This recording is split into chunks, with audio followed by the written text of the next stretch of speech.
Good morning, good morning. Ito yung pink emerald natin. Ang mga pinagagawa ko nitong weekend. Pak! Oh, ha? Pwede siyang pang bouquet. Order yan sa akin ng aking customer. Oh, tingnan mo naman, napakaganda. Bouquet na bouquet. Wow! Oh, pak! Wow. Kaganda. Ano, iba-ibang kulay siya. Mutated talaga ang kulay niya. Ito pang isa. Ito naman, yung aglaw nema nating tricolor. Ito yung kalalabasan. Apakaganda naman, bes. Oh, tatluhan yan sa isang paso. Pinapadala ko yan ng may pat at may pating mix. Oh, di ba?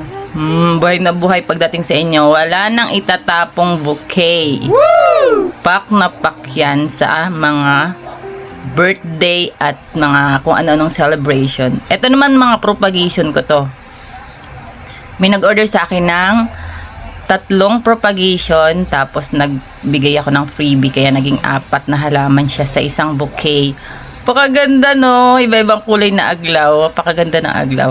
Yan, nakapasuyan siya. May mga roots na yan at super healthy roots. O, di ba? Iba-iba ang kulay ng aglaw nema. Bili ka na!